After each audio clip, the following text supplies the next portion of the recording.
Next, we're going to have another interesting topic to talk about.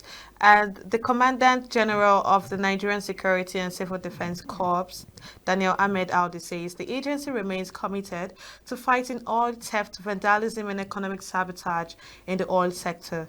Briefing newsmen through the National Public Relations Officer Afolabi Babawale, the NSCDC boss decried the situation in Odagwa community of Eche in Rivers State, where illegal operations of pipeline vandals exits, warning that the corps is poised to fish out their sponsors and prosecute them according to the extant law of the Federation. He said that the large quantities of already siphoned stolen crude oil packaged in cell phone bags and kegs, materials used to refine crude oil illegally, Glevens, take that again. Galvanized metal pipes in numbers, abandoned clothing, and other personal effects, metal buckets, amongst others, were uncovered and dismantled in the area.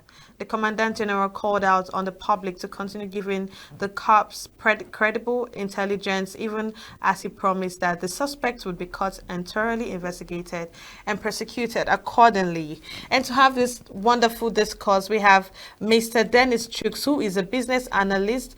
We are going to, have a conversation around this oil bunkering, oil theft that has been happening in the south region of Nigeria. The Commandant General has, specifically appointed this intelligence squad to uncover illegal bunkers in Rivers State.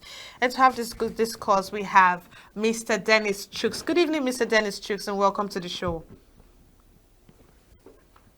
Yeah, good evening. Welcome. Thank you tonight. Thank you for having me. It's a Oh, pleasure and a it's privilege. going to be amazing having it. Just a background thing. Last night, I saw the news and I was wondering, what does this oil bunkering, this illegal oil bunkering, what's the process of refining this oil? I was so curious about it, and when I watched few documentaries on it, I could barely get a proper sleep last night because I kept wondering the risk these people are going through to execute this thing in order to earn money. I don't know, from you stay in River State, I'm sure you've had like encounters, you've seen like oil sites where they do this bunkering, where they, boil this crude to where they can, get different materials from it. How can you describe this entire situation in River State? All right, thank you so much. Yes. The fact is, fire bunkering business, and quote, it's quite appalling and dangerous.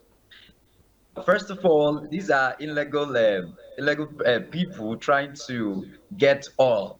What they do first of all is to connect pipelines illegally to some of the government approved pipelines. Then from there, they drill the oil to a designated area. Most times, it's most of these villages, thick villages in River State.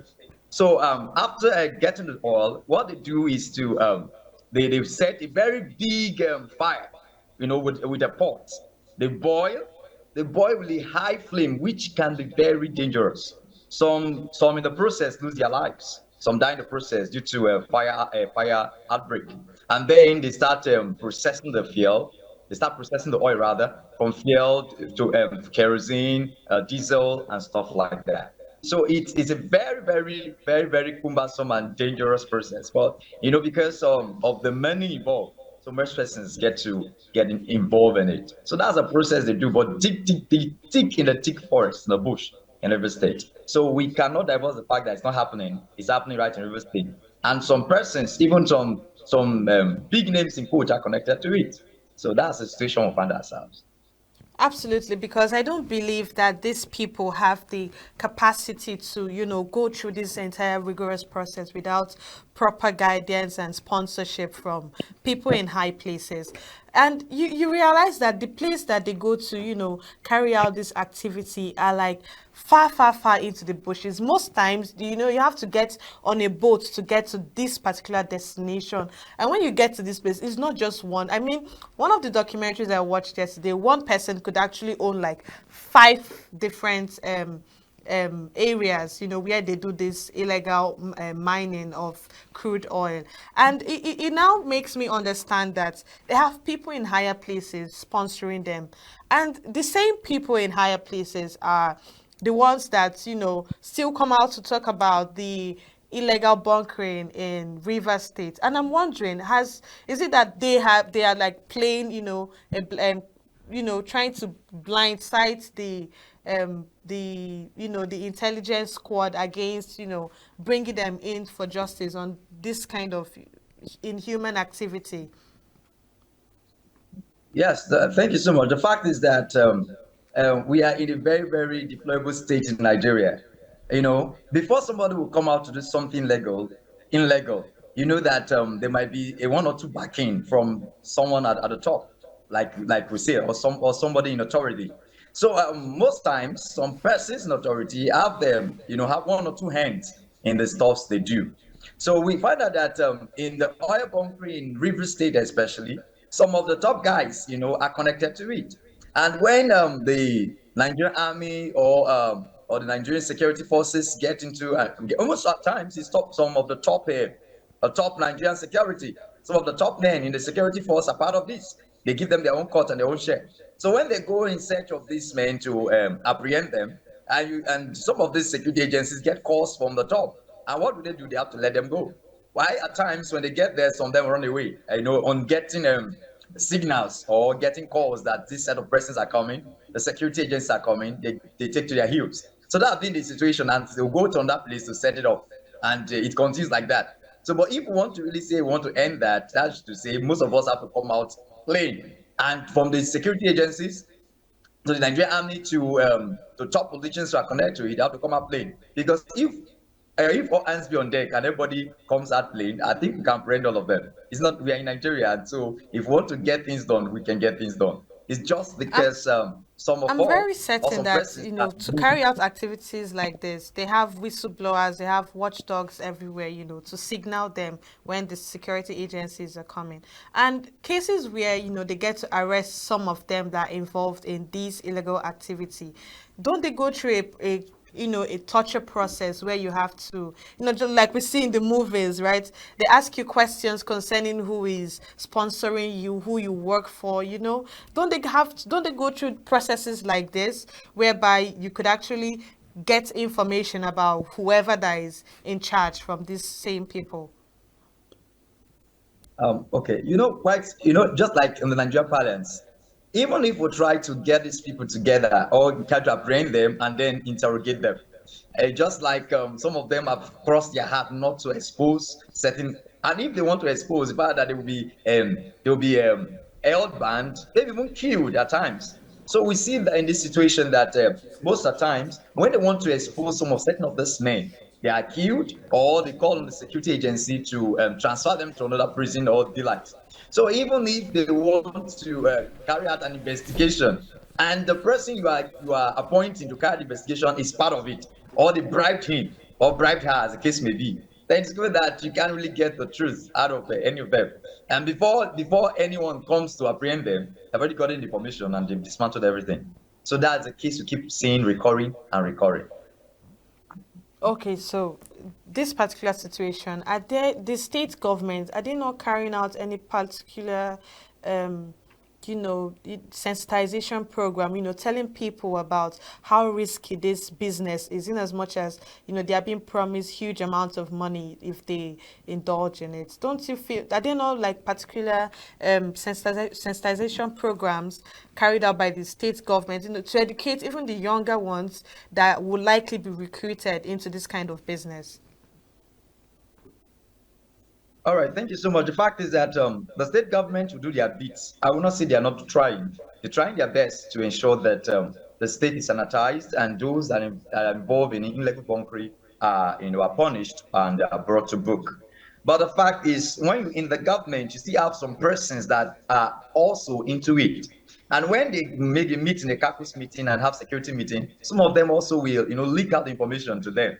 Because anybody that engages in illegal bunkering, in illegal activity like the oil bunkering and oil theft, of course, cannot just do that undercover. There must be one or two persons like we earlier established that are connected to it. And so these men stands as spies to tell them what the government want to do at every point in time. And when you notice that there's somebody there in the high authority or somebody there in the federal that is connected to what they do, you find out that the state government has their tie. And when they want to say anything, or when the government want to do anything, they want to bring out one loophole or the other. So basically, the state will say that the state government most times they try their best, but they can't just do much more because some persons that are connected to it are men of higher powers and authority. So they just do their best they can, but their best cannot be well enough. But there are sensitization going on. But I still believe that more sensitization should go on, mostly in the rural areas, which these things are taking place, because most of those people are suffering. So if the state government should do more, yes, they have been trying, but more should be done by sensitization, going to the rural areas to sensitize them and ensure that they report. They should have some security agencies and also their numbers available that they can call, and then palliatives or incentive rather should be given to those who can boldly, pass that information secretly. So with that, I think that it can be reduced if this oil bunkery is not linked to some of those men in authority. I think we can achieve that. We can achieve closing the oil bunkery and or eradicating them from the state.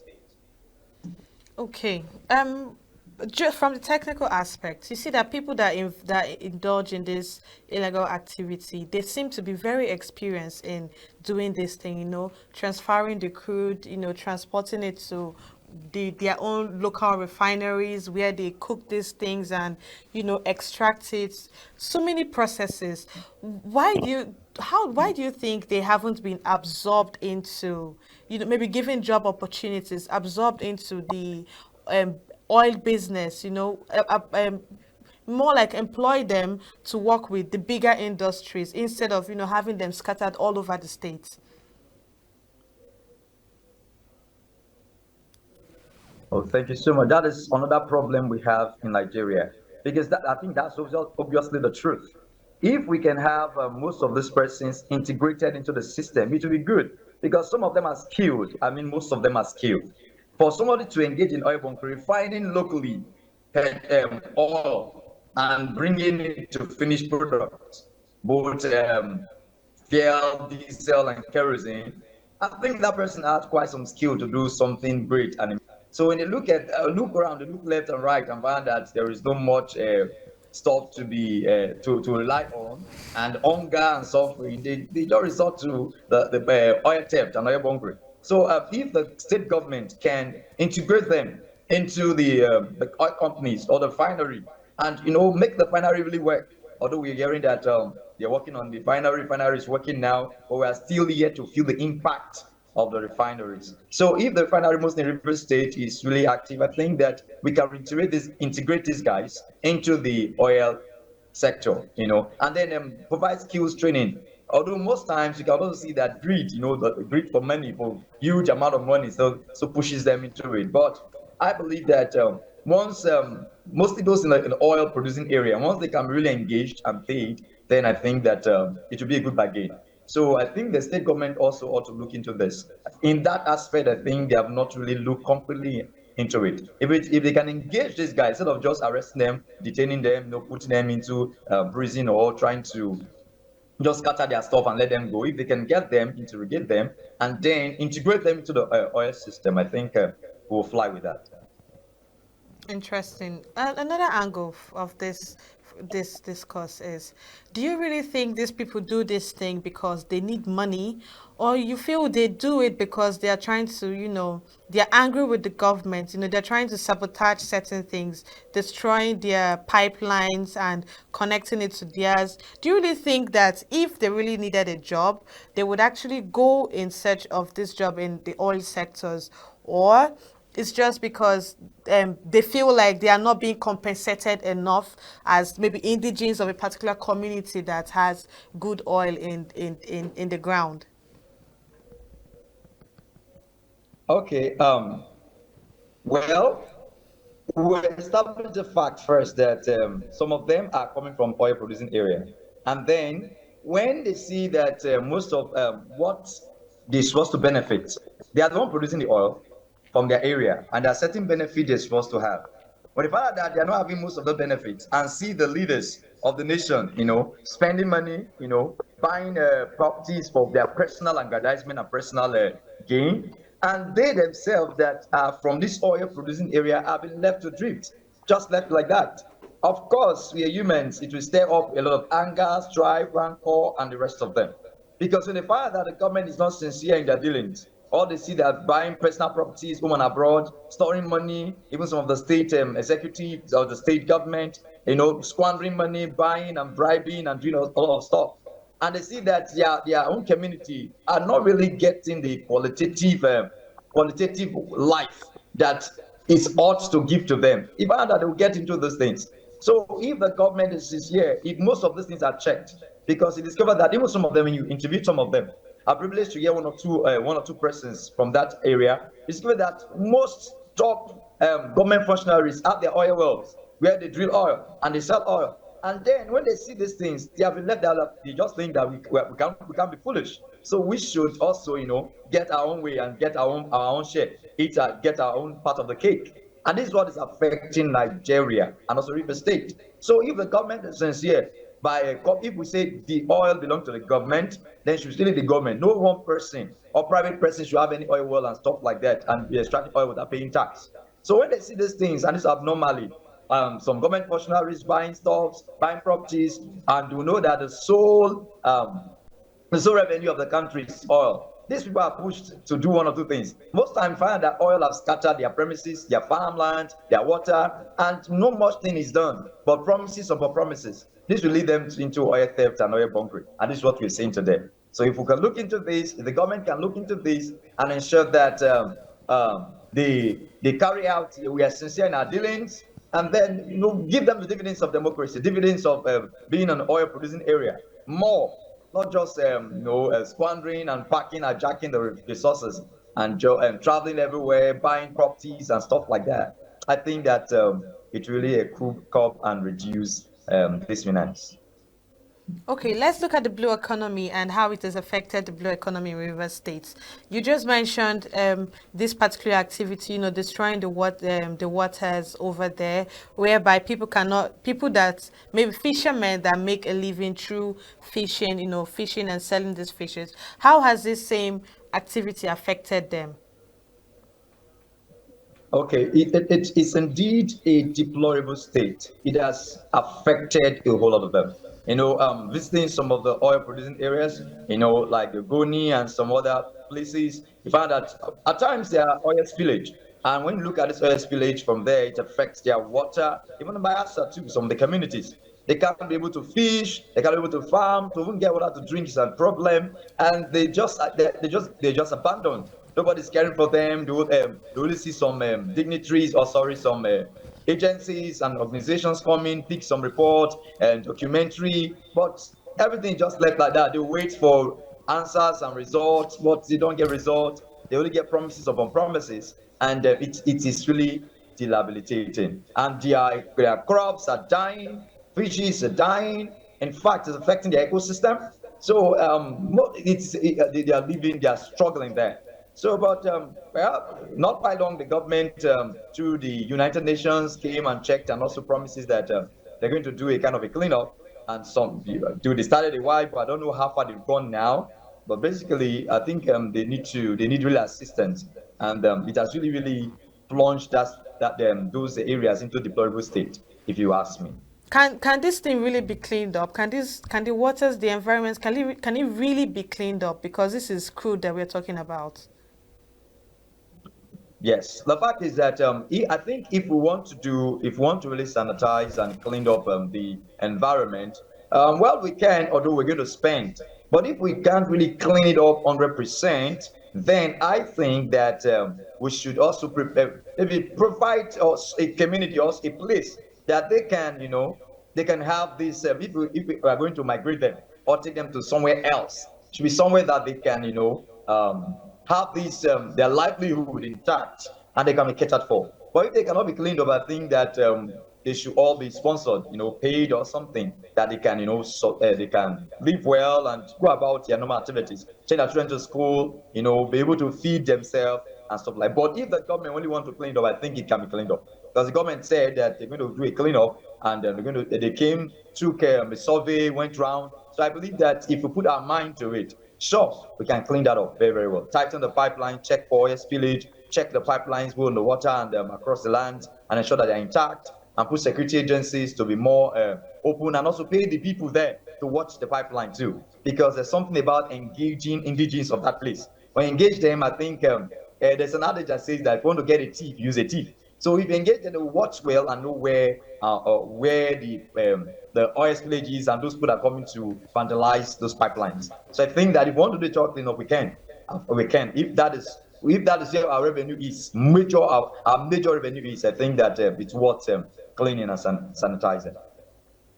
Okay, Mr. Dennis, talking about from the security angle right now, I understand that these borders are really porous, because how do these people really gain access to vandalize the pipelines and even have the time to connect it to wherever they are? And you realize that for these people to gain access to their field, their small, what do I call it, industry where all these activities are carried out, they travel on water, Don't I didn't know like coastal guards stationed on these waters, people that safeguard it, and you see people traveling on water. Can't you have like a checkpoint where you search them, you interrogate them where they are heading to, and the rest of it, just to get a closure on what is really happening around these areas that are affected? All right. Basically, I think that's where we need to stress the fact that most of our security agencies need to be really, really, really be trained. They need to be trained seriously. I know some of those guys have trained themselves. They're expert and they understand the area very, very well. They understand the creek. Yeah, I think that's the word. They understand the creek very, very well. So if you're coming to my domain and you've been sent by the Nigerian agencies coming to my domain, I know the creek. I know everywhere. I know where to hide. I know where to go. I know the shortcut. So you might not necessarily know the shortcut, even with your map. But basically, because those people have been living there for years, so they know all the nook and crannies of that place, how to escape and stuff like that. And of course, they have prepared themselves and trained themselves. So any security personnel that is to be sent must be well trained. So we'll not just gather people, security personnel and say, I'm going to send you there, and they just send them there. I think that they should be trained specifically for that task, not just a general training for security personnel, the Navy, the naval, the officers, the soldiers. But I think that not just the joint task force, but there should be a special squad trained specifically for this. They take courses, do training, go to the riverine areas, check the map, and some indigenes need to be incorporated into that joint task force. Yes, and be paid properly so that they can have zero tolerance for it. And if they are being bribed, they can say no to it. Because if you don't take care of them, most security agencies very well, of course, when they see money and they see and they're being bribed, they want to yield. Because if I can't feed myself and feed my family, then with the temptation of yielding is high. So except it takes someone that have a strong moral philosophy and principle to say to reject and say no to it. So, but if they don't have they're not well paid, then they're going to be a problem. So the for me is to train the security professionally for this task and incorporate indigenous of that area to be trained to and be part of the security and to be well paid. Okay. Apart from the security of these areas where there's illegal activities going on, I've seen cases where even on the road transporting this oil, the refined ones, on vehicles where you have civilians, people that sell, marketers, people that are just going about their daily activities. Even students are being affected where, these cars are caught up in flames, maybe along the line where they're trying to transport this oil right in motion. And you see people die out of it. What particular thing has been put in place for the security personnel on the road to oversee these things and stop it from reoccurring? All right, I think that is one pitiable circumstance to find ourselves in Nigeria. We see a lot of a lot of tanker explosion and killing of people and stuff like that. So I think that not just only standing on the road or mounting security on the road, they should be trained too. I keep emphasizing the need for training. So every security personnel that stands on the road should be trained on how to combat those emergencies. Because no matter what, we cannot stop some certain certain incidents from happening, but at least we can reduce them from happening. We can reduce the happenings. So basically, some security agencies should be trained, and then some of those truck drivers also should be watched too, so that the truck observed, and then when they load their fuel or whatever, the gas or whatever they are loading, the crude oil, they should we also be trained on safety precautions, so that they don't just lose brake. We know that there are also avenues of them losing brake, failing brake rather, and then the tanker falling and spilling out what they're carrying, and at the end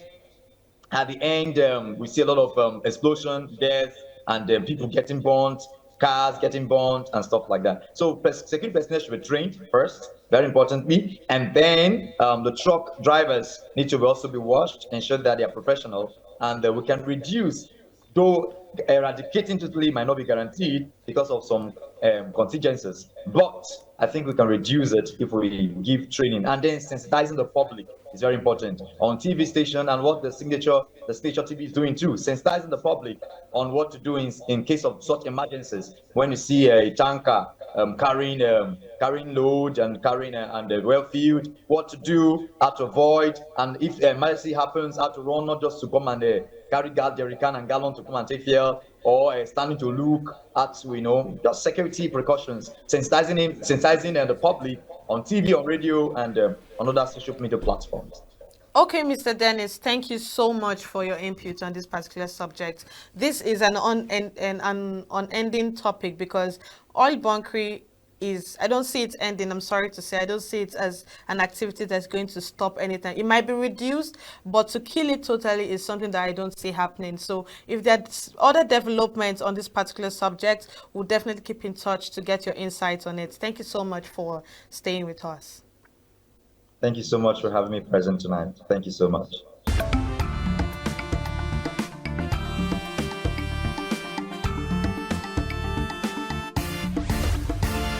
Signature TV, news in your pocket.